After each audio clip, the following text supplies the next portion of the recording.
Hi, let's take a few minutes and talk about finishes on the cigar boxes before you build a guitar out of them.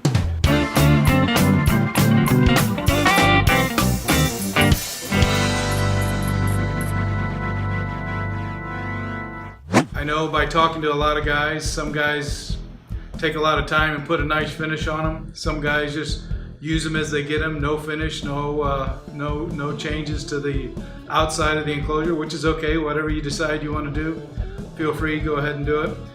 Give you a little bit of my experience and what I like to do and how I like to finish my boxes, and we'll talk about how we finish them.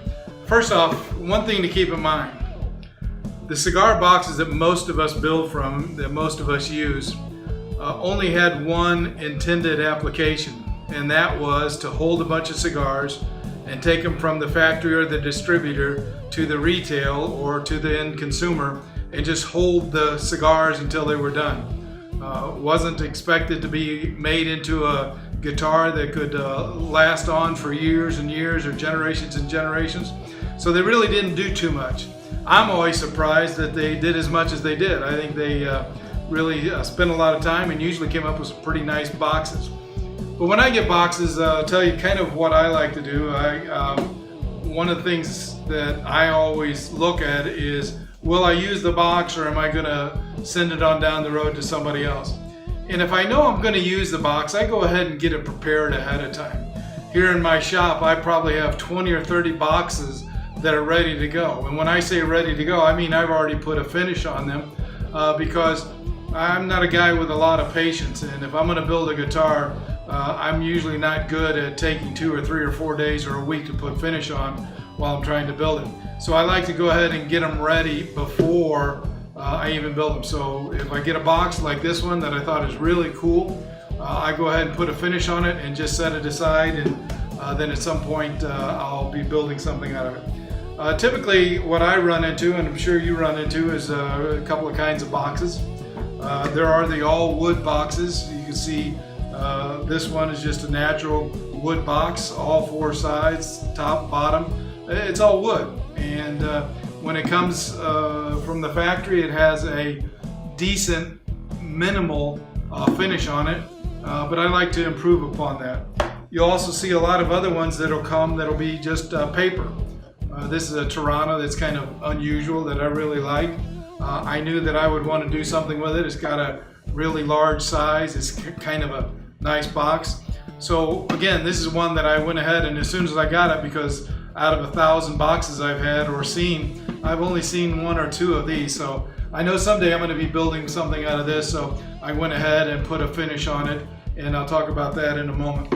There's other ones obviously that you see really popular, and those are the ones that are lacquered, highly lacquered, lots of coats of lacquer on it. Those are really nice. They're really shiny. This is one that a friend of mine gave me that I've been looking for a long time and trying to get finished. Lacquered, you'll see a lot of those, a lot of Camachos. You'll also see a lot of them that are just painted. This one, a Carrillo, is one of my favorites. It's a beautiful box, black, great shape, great feel, nice finish on it. It's a really good box. You could put a finish over the top of this if you want to, or you could use it as is. And then there's some hybrids. This is interesting. Again, this one is a hybrid because it's not only paper, but there's also some wood exposed. And there's 2 different things, 2 different processes and 2 different concerns when you're doing one of these hybrid boxes. And of course, then we get the boxes that are always just paper covered. These Torontos are one of my favorite boxes, paper covered. And the paper happens to be a coated paper, and it's got a good coating on it. Now, if you want to, you can come back and you can put an additional coating on these, but I probably wouldn't, because I think the coating on the paper itself is in pretty good shape, so I don't mess with those. Let's talk about the finishes I use. I've experimented with a lot of stuff and used a lot of cans of spray finish in my days, and I've really kind of always come back to this Rust-Oleum. I get them at Home Depot. It's a national brand. You've all heard of Rust-Oleum. I get it in either the satin clear enamel or the crystal clear, and that's basically really shiny. And this one has a little bit of a soft finish in it, and I really like either of them, and I use them both, but they work out well. Kind of the reason I like them is they're spray. They're easy to apply, and they're only $3.99 a can, and I can usually get 4 or 5 boxes out of a given can. And I want to talk about that because I guess out of all the things I'm going to say today, this is probably the one tip that I think will really help a lot of you. I've been a hobbyist and been doing stuff for 30 years or more, you know, making stuff, restoring stuff, fixing stuff, finishing stuff. And most of the time I've wound up using spray cans. And one of the tricks I learned early on that has been really, really helpful, and I continue to use it to this day, is before I'm going to spray something, I will take a can of spray paint and I will go in, or a can of spray finish in this case, go into my house, put it in the kitchen sink, turn on the hot water and let the hot water run. By doing that, I'm heating up the can and all of the ingredients inside that can. And that does a couple of things, and I've learned this over time, works really well. First off, inside the can, as you know, you have the finish, and then there's kind of the aerosol. And what will happen as you heat this can up, of course, the gases that are in there that are the propellant will begin to expand, and they'll put more pressure on the ingredients that are in there and give you a finer finish throughout the life of the can. If you've grabbed a can right off the shelf when it's full, you know you get a real nice good spray because there's a lot of pressure. As you use up the ingredient, it becomes less and less, and the stream is a little bit weaker and it's not so nice. So again, by heating this up, you're heating up the gas and expanding it and putting more pressure, and it'll flow a little bit better. The other thing it does, I have found over time, is that by heating up the material that's inside there, you're changing the viscosity of it and it flows a little bit smoother. And I've also noticed that when you put it on there and it's warm, it tends to dry faster.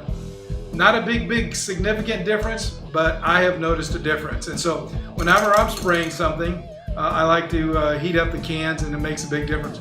Especially for you guys that are living up north now, as the winter's coming on and it's getting a little bit cooler, and if maybe you're doing the finishing in your garage or in your basement, and before when it was nice and warm, if not hot, now it's kind of cooled off. And so this is a little trick that can help you. One of the things, again, I like to do is when I'm spraying something, I follow the rules. The rules are pretty much spray it, put several coats on it, come back within an hour or so and put another coat on it, and just slowly build up. If you don't get it done within an hour or two, you really need to wait 48 hours for it to set. And so that's why I like to do them here in the garage and do multiple coats. I'll put a couple of coats on it, let it set, come back 2 or 3 days, do the same thing, let it set, come back another 2 or 3 days later and put more coats on it and build up a pretty nice finish on it, and I'm really happy with that. The big thing I really have to focus on is those that are all wood, because what happens typically is, again, the wood wasn't finished very well, had a minimal spray on it, probably wasn't sanded, so I put a coat on there, then I'll come back and sand it. I also suggest you get a microfiber cloth because that does a really good job of taking the sawdust off or the sanding dust off as you're getting ready to put on the next coat. And so I like these to be a little bit smoother. I like the feel when you can slide your hand across it, and it's really nice and smooth. I just think it makes for a better build. It doesn't take a lot of time. Again, spray it, let it set, come back, sand it. Repeat that 2 or 3 times and you'll wind up with a pretty smooth box. So those are some of the things I do. Again, just depends on what you like. Finish the box the way you want to have them finished. Again, some guys like to use them just as they are. I tend to like to put a finish on them. It's a little more protection. One of the things I also find is it helps hold the paper down a little bit tighter, especially along the edges where it may not have been glued. By putting some glue on there, some super glue under there, gluing it, and then coating it, tends to hold together really well. So I hope this is helpful. Does a great job for me, and I hope you also experiment with heating up your cans of paint and see how that works. Thank you.